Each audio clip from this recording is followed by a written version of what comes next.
O mais pobre é o mais rico em apenas 12 anos. Esta é a trajetória do time que tinha a maior dívida do Brasil e hoje vale mais do que o time do São Paulo e o time do Corinthians juntos. Campeão de todos os campeonatos disputados por times brasileiros e membro da seleta dupla dos únicos 2 times nunca rebaixados. Esse time é detentor da maior torcida brasileira. Juntos, são quase 50 milhões de torcedores em todos os estados brasileiros. Mas ele não tem somente torcida. Ele também é dono de um plantel de nível europeu e também tem uma conta bancária de dar inveja. Não tem como negar. O Flamengo hoje está em outro patamar. Mas quem olha o Mengão de hoje não sabe que essa seleção de estrelas nem sempre foi assim. Fama e excesso de dinheiro já fizeram com que diretorias flamenguistas tomassem uma série de decisões erradas que quase quebraram o time no passado. Porém, hoje vamos descobrir como Eduardo Bandeira de Melo deu os primeiros passos para transformar um Flamengo falido em uma potência sul-americana. E o mais impressionante é que a solução que ele achou foi tão simples que esta poderia ser aplicada por qualquer clube do Brasil. Espero sinceramente que o presidente do Corinthians e outros times estejam assistindo esse vídeo, porque isso que o Flamengo fez pode salvar o futebol brasileiro. Essa simples solução pode salvar o seu time. Digna de prêmios internacionais por sua transparência e equilíbrio de contas, o Flamengo já tem uma gestão profissional há alguns anos. O time está colhendo hoje os frutos de um trabalho minucioso feito desde 2012. Buscando sempre manter as contas em dia e criar novas formas de arrecadar dinheiro para o clube, as recentes diretorias se destacaram principalmente por o sucesso em transformar seus torcedores em fiéis contribuintes para o sucesso financeiro do Mengão. O programa de sócio-torcedor, junto com a bilheteria dos jogos, adiciona milhões aos cofres do Flamengo todos os anos. Devido ao trabalho profissional contínuo, o Flamengo é hoje a marca mais valiosa do futebol brasileiro. Disparado. Ao todo, o rubro-negro tem quase 2 bilhões de reais em patrimônio. Isso é mais que o São Paulo e o Corinthians juntos. Durante um período da minha vida eu morei alguns anos no Nordeste brasileiro. Pelo menos no meu círculo de amizades, 90% das pessoas eram flamenguistas. E em dia de jogos do Flamengo, sinceramente, em qualquer cidade que eu visitava, a impressão que dava era que o número de flamenguistas não era 90%, mas sim 99%. É impressionante o domínio desse clube nessa região do país. Eu não entendia o porquê dessa predominância, então certa vez eu perguntei a alguns amigos mais informados sobre o assunto.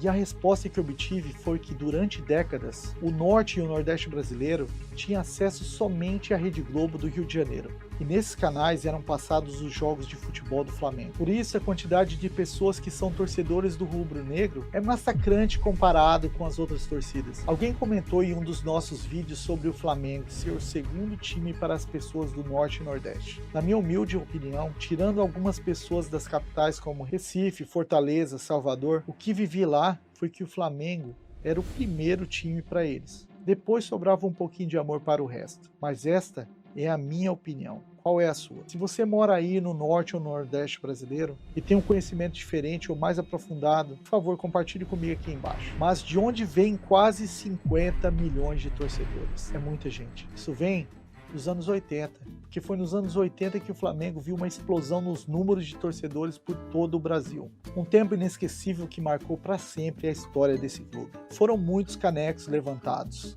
jogos inesquecíveis, mas teve um jogo comandado por Zico e Júnior que ficou cravado nos corações rubro-negros. Sabe qual jogo é? A final do Grande Mundial de Clubes de 81. Na terra do sol nascente, o Mengão teria um dos maiores desafios de toda a sua história. O Flamengo iria enfrentar o poderoso clube inglês Liverpool. Os Reds eram tricampeões da Champions League, considerado na época um dos melhores times da Europa, se não for o melhor. Os orgulhosos ingleses viram no Mengão a pretensiosa oportunidade de mais um título supostamente fácil. O desprezo pelo Flamengo era evidente nos olhos daqueles 11 jogadores do Liverpool. Aquela partida estava clara para os ingleses que ia ser vitória muito fácil. Só que os ingleses desprezaram o time errado. Desprezaram o Mengão de Zico, Leandro e o Maestro Júnior. Quando esse trio estava em campo, nenhum time do planeta poderia considerar uma partida como ganha. Esse trio era mágico. E naquela final, esses três iriam mostrar ao mundo quem era o poderoso Flamengo. E com o estádio lotado, nenhuma das 62 mil pessoas presentes poderiam adivinhar o que eles estavam prestes a testemunhar. Quando o árbitro apitou o início do jogo, não era apenas uma partida esportiva que estava começando. Esse era o som de um evento que dividiria a história do Flamengo em duas: o antes e o depois do que estava prestes a acontecer. Subestimar o Mengão seria o pior erro do Liverpool, e isso ficaria claro logo no primeiro tempo do jogo. Uma estratégia ousada e inovadora por parte do Flamengo iria ser colocada em prática naquela final. Zico recuaria um pouco mais em relação à posição que costumava atuar, e isso bagunçou muito a estratégia do Liverpool. E o jogo que acharam que estava ganho começou a se desenhar bem diferente do esperado. Logo aos 13 minutos, Zico encontraria Nunes, que não perdeu tempo. Esse foi o primeiro gol. Era apenas o início de uma dura lição que os gringos iam aprender. Aos 34, foi a vez de Adílio se consagrar. Esse era o segundo gol do Flamengo. Já no finalzinho do primeiro tempo, ainda daria tempo de Nunes finalizar uma surra com o terceiro gol do Flamengo. Os Reds até que tentaram, mas estava escrito nas estrelas que aquele título ninguém tiraria do Flamengo. Os ingleses nada podiam fazer para reverter a situação do jogo. E diante de 62 mil pessoas, o Flamengo era campeão mundial, levantando a bandeira rubro-negra para o Brasil e para o mundo. Pelos próximos 4 anos, esse time ganhou um estadual, 3 taças Guanabaras, uma taça Rio, 3 brasileiros, uma Libertadores e um Mundial. E cada título que o Mengão ganhava, mais torcedores eram adicionados ao seu vasto número de fãs. Os anos iam passando e o Flamengo se estabelecia como uma potência do futebol brasileiro. O Mengão estava impossível. Parecia que nada poderia parar essa máquina de títulos, a não ser, é claro, eles mesmos. Em 1990, o Flamengo já era uma das maiores potências do futebol mundial. Os jogos do Mengão pareciam muito mais do que um simples esporte. Eram parte da rotina da vida dos brasileiros. Caravanas de ônibus chegavam nos estádios para prestigiar esses eventos inesquecíveis. O rádio era a segunda casa do Flamengo. Os narradores iam à loucura com o time carioca. Exaltado por uma torcida apaixonada e por uma mídia sinceramente puxa-saco, Kleber Leite, presidente do Flamengo, ficou como os tiktokers de hoje em dia, buscando maneiras de conseguir mais likes e não se importando com as consequências para conseguir aquilo. E para agradar tudo e a todos, Kleber fez um investimento no Flamengo digno de times europeus. Investimentos que vemos somente em times como o Real Madrid ou o Barcelona. Kleber decidiu trazer ao Flamengo o jogador mais badalado do Campeonato Brasileiro de 94. Edmundo, o animal do Palmeiras, e pagou por ele o que seria hoje uma quantia de 60 milhões de reais. Mas se acha que Kleber ficou satisfeito com essa mídia? Não, ele queria mais mídia, ele queria muito mais. Ele queria nada mais, nada menos que o melhor jogador da Copa de 94. O também melhor jogador do mundo daquele ano, o atacante titular do Barcelona.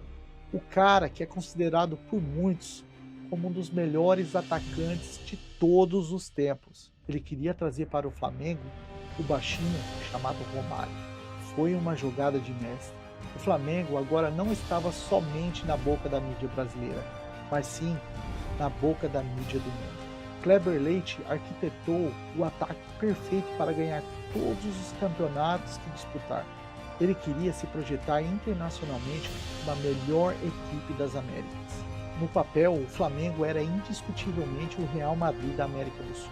Agora, no campo, a história foi completamente diferente.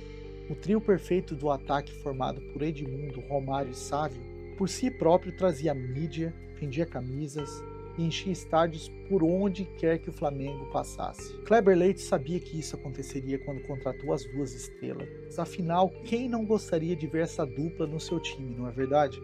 E a partida de estreia do trio Maravilha mostrava que os planos de Kleber estavam encaminhados para se tornarem realidade. Em um jogo emocionante e com direito a estádio lotado, Ambos, Edmundo e Romário, marcaram na vitória de 2-1 contra o time do Bragantino. Como se era esperado, o Flamengo estava pronto para levantar todas as taças que disputaram. Pelo menos era isso que os torcedores mais apaixonados pensavam na época. Mas como eu sempre digo, o seu amor pelo seu time, às vezes, te deixa cego. O trio não vingou, nem dentro ou fora do campo. Confusões e o ego das duas estrelas atrapalharam um plano que tinha tudo para dar certo. Embora o Flamengo tentasse esconder os problemas que pipocavam internamente no clube, os resultados falavam alto sobre o que se escondia lá. E quando seu ego está inchado e os resultados não condizem com a sua fama de jogador bom, o que você faz quando está perdendo um jogo?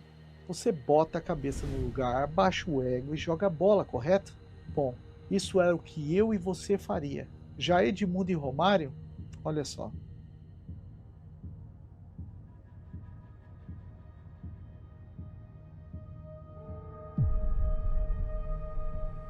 O trio Sávio, Romário e Edmundo foi do estrelato ao fundo do poço em poucos meses. O trio que antes era considerado orgulho para os flamenguistas, virou meme para as outras torcidas que o chamaram de o pior ataque do mundo. Mas este meme era o menor dos problemas que estavam prestes a desencadear no Flamengo. Kleber Leite escondia da torcida algo que mudaria a história campeã do Flamengo, algo que não poderia ser ignorado por nenhum dos seus torcedores, algo que faria o clube mudar de patamar por muitos anos. Então vamos dar uma pausa aqui para que você e eu, nossas bebidas e a bolachinha, pois com certeza o que está por vir é algo muito parecido com o que está acontecendo hoje a um clube conhecido mundialmente. Vai lá que eu te espero. Eu vou pegar minha bolachinha aqui também. Quando você voltar, se você quiser ajudar o nosso canal, deixe o seu like. Não esquece não, se você gostar desse tipo de documentário, considere se inscrever e ativar o seu sininho. Vai lá, se inscreva. A tão aguardada chuva de gols e títulos comandada pelo trio Sávio, Romário e Edmundo não vieram. O que veio foi a realização que um projeto perfeito no papel muitas vezes se mostra abstrato na vida real. Eu particularmente acho o futebol incrível por justamente isso. Nem sempre um time mais rico ganha um campeonato. Um exemplo que ficou para a história mundial, um exemplo que ficou marcado na minha vida, foi o campeão inglês de 2015 e 2016. Ah, você não tem nem ideia do que tenha sido aquilo. Eu estava lá. Eu sou torcedor do City desde 2005, ano que eu me mudei para a Inglaterra. E naquele ano de 2016, eu não torci para o meu time. Eu torci para o impossível, mas eu não estava sozinho. Eu acho que todos os amantes desse esporte abraçou os Foxes como nunca ninguém abraçou um time rival antes. Aquele título tinha um sabor de vitória para os que nunca ganham, aqueles que começam com todas as possibilidades de falhar ao seu favor. Que história! Um dia eu quero contar essa história que provavelmente nunca mais vai acontecer na Premier League. Mas o que eu quero dizer com isso é que o futebol é uma caixinha de surpresa e nem sempre montar um time teoricamente perfeito vai te trazer gols e muito menos títulos. E o Flamengo de Kleber Leite viu isso. Agora, o que não era surpresa e o que não é surpresa é que se você comprar algo a prazo ou no cartão de crédito, a conta um dia irá chegar e você terá que pagá-la. E a conta chegou para o Flamengo. Ambos, Romário e Edmundo, custaram a bagatela de 10 milhões de dólares aos cofres vazios do Flamengo. Sem falar em salários de quase R$1 milhão por mês por cada um deles. E foi a partir daí que a história meteórica do Flamengo começou a cair como um avião em pane, rápido e com muitos chacoalhos. Ambos, Romário e Edmundo, saem do Flamengo por falta de sintonia, mas deixo a pergunta: será que você teria sintonia com seu emprego sem isso aqui? Será que trabalharia motivado se o seu salário fosse sempre atrasado? O Flamengo já tinha perdido as mãos nos gastos há muito tempo. E uma dívida pequena que possa ser empurrada com a barriga, com certeza não é a melhor coisa para se pagar em dia, correto? Não é correto, mas é assim que os presidentes do Flamengo pensavam. Para falar a verdade, não só do Flamengo, E assim as próximas diretorias iam empurrando as pequenas dívidas do Flamengo, atrasos por transferências, atrasos de pagamento de empresários, atrasos em impostos, atrasos de empréstimos, atrasos em direitos de imagens e, por último, atraso de salários de atletas. Muitas vezes nos perguntamos por que os presidentes dos clubes não pagam dívida em dia. Por que, para mim, eles não pagam as dívidas por 3 motivos. Primeiro, porque você pede reforços sem se importar se seu clube pode ou não pagar por eles. O segundo motivo, para continuar no poder, eles precisam te fazer feliz, saciando seus pedidos por jogadores cada vez mais badalados, cada vez mais caros.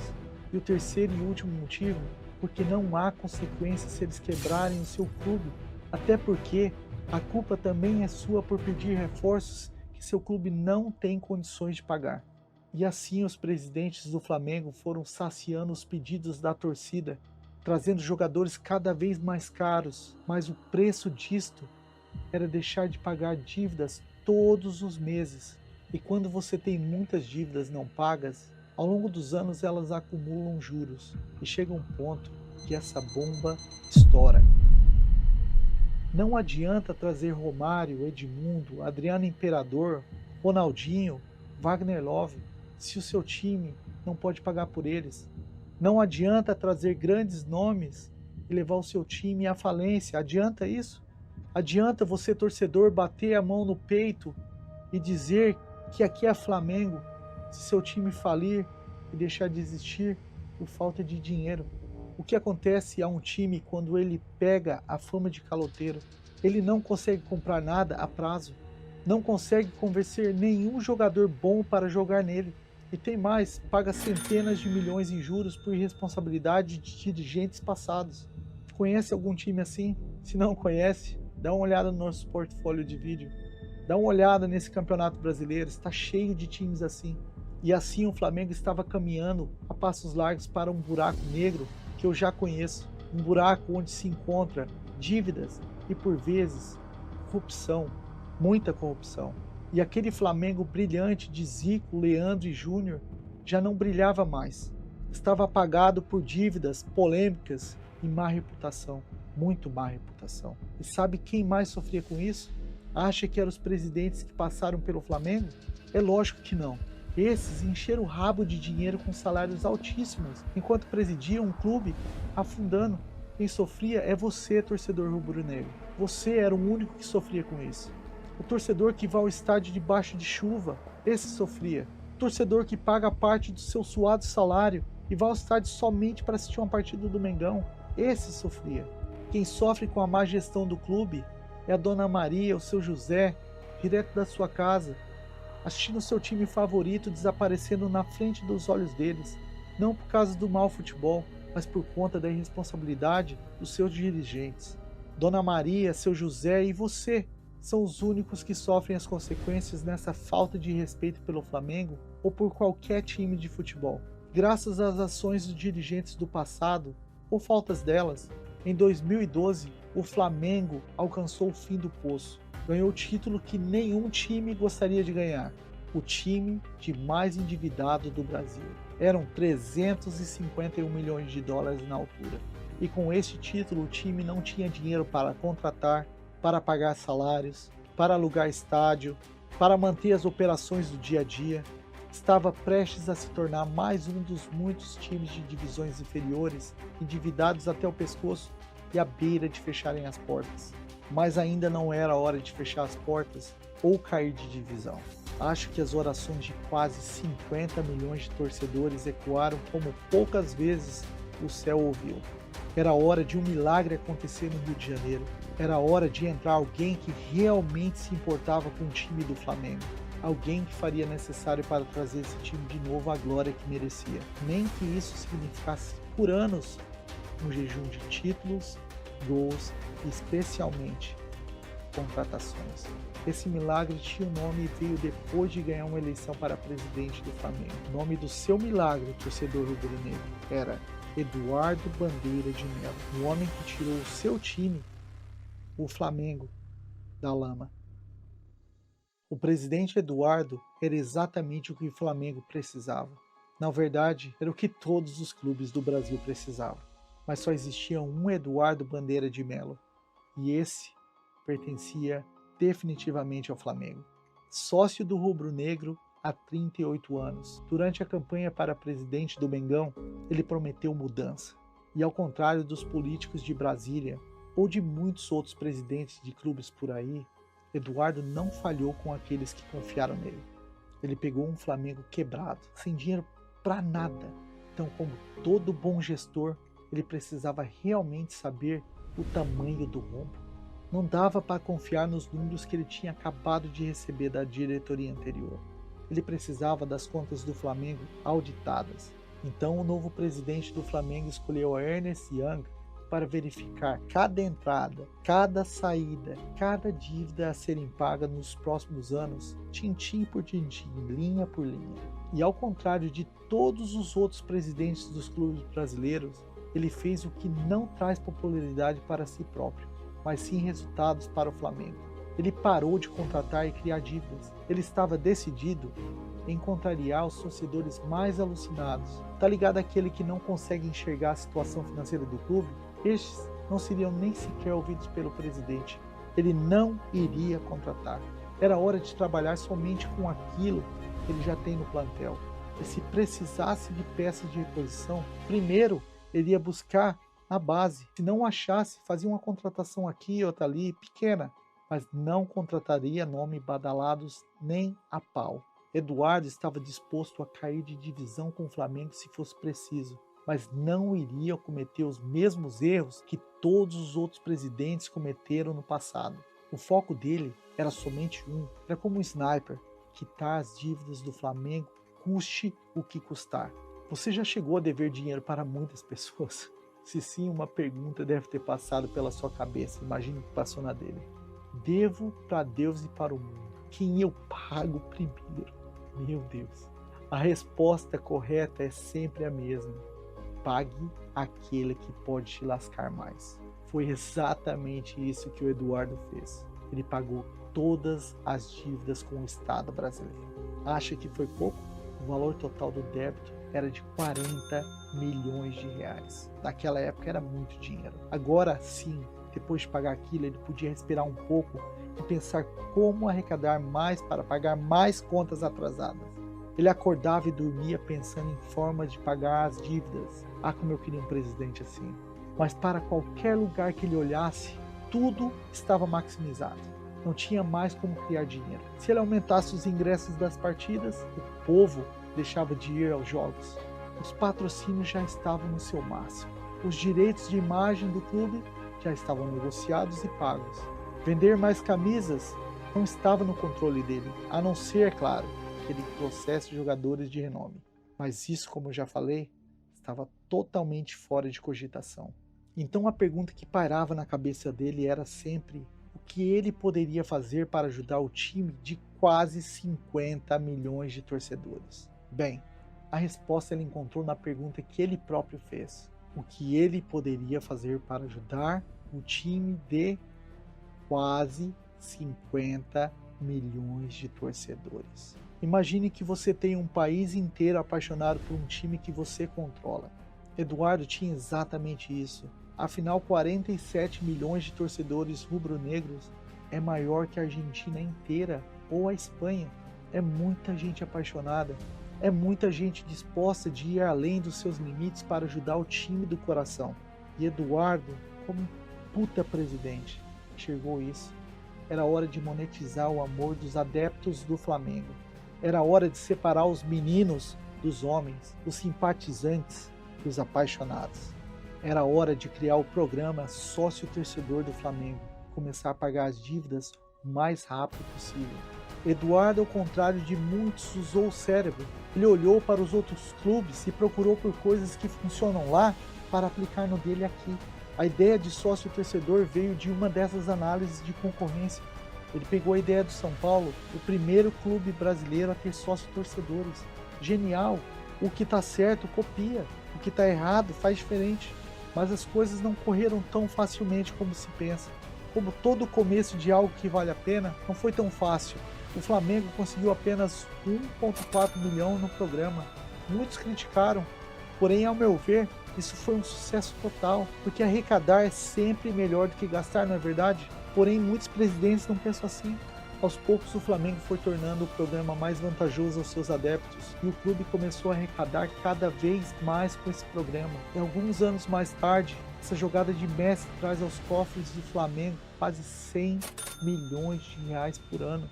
Eduardo Bandeira de Melo mostrou ao mundo que se fizermos o nosso dever de casa primeiro, qualquer clube, devendo o que for, alô Corinthians, pode sair do buraco em que está. Qualquer presidente só basta querer ser transparente e realmente trabalhar por o clube, não trabalhar por interesses pessoais deles. Eduardo foi o presidente do Flamengo por 2 mandatos, de 2013 a 2018. Foram 6 anos pagando dívidas, 6 anos sendo criticados por não trazer nomes de expressão para um time tão grande como o Flamengo. Porém, sem essa receita, sem essa dieta, o clube não estaria na posição que está hoje. O projeto de Eduardo era tão simples que muitos achavam básico demais para ser implementado em clubes grandes. E por não fazer o básico, hoje temos times como o time do Corinthians na situação que está. Assistiu o nosso documentário sobre o Timão? Você acha que o Corinthians é grande demais para seguir um plano simples como o do Flamengo? Será que o time do povo não é um time mais humilde? Será que virou um time soberbo? Sim, o projeto do Eduardo é de fato muito simples. Pagar as contas primeiro, para depois então contratar. E para um time ter sintonia, ou na linguagem do futebol, ficar entrosado, precisa ter isso aqui, ó. Precisa estar com os pagamentos em dia, sem salários em dia. Nem mesmo se você colocar os melhores jogadores do mundo juntos, eles não vão se entrosar. O que acha que acontece quando o time ganha a reputação de bom pagador? Reputação de quem paga em dia. O time ganha vantagens como comprar mais barato a prazo, pois qualquer fornecedor tem a certeza que irá receber pelo que vendeu a prazo. E vou te dizer algo, jogadores hoje preferem jogar por menos para o Flamengo e para o Palmeiras. Eu tenho amigos jogadores, e o relato é sempre a mesma coisa, eles preferem jogar por menos para um clube que sempre paga em dia, do que por mais para aquele que não vai receber. Isso está acontecendo hoje em dia com o Flamengo e com o Palmeiras. Eles conseguem melhores jogadores pagando menos, porque pagam em dia, porque pagam suas contas. Só tem vantagem em você pagar suas contas em dia. Só tem vantagem, presidentes. Parem de ferrar com nossos clubes. De 2018 para cá, a história do Flamengo foi uma montanha russa. E como toda boa história, teve altos e baixos. Títulos, teve muitos títulos. Mas também teve a morte de 10 garotos, 10 vidas perdidas. Não dava para eu discutir tudo isso em um único vídeo. Na verdade, eu fiz esse vídeo para mostrar aos clubes brasileiros que, assim como o Flamengo, outros clubes também podem se reerguer através do básico, pagando as contas primeiro, não gastando mais o que tem só para fazer a torcida feliz. E se caso você, amante do futebol, quiser me dar a honra de continuar a história do Flamengo a partir de 2018, por favor escreve aí no comentário a frase "eu quero". Se atingirmos 1000 de "eu quero", podem esperar um super detalhado webdoc. Mas tem um clube que está me preocupando muito, não por eu ser torcedor dele, mas por ele ser uma premonição do que acontecerá com 95% dos times brasileiros, caso não comecem a se organizar financeiramente como o Flamengo fez, e precisa ser feito isso agora. Eu estou preocupado com o Corinthians, com as barbaridades que fizeram com esse clube gigante. E você sabe o que aconteceu? Pode assistir aqui nesse vídeo aqui. No demais, foi ótimo ter você aqui comigo. Eu não sou um expert em futebol, mas eu gosto muito de contar a história. Portanto, considere se inscrever. Muito obrigado por você chegar até aqui no final. Como sempre, vão com Deus, porque eu vou ficar com ele aqui. Muito obrigado.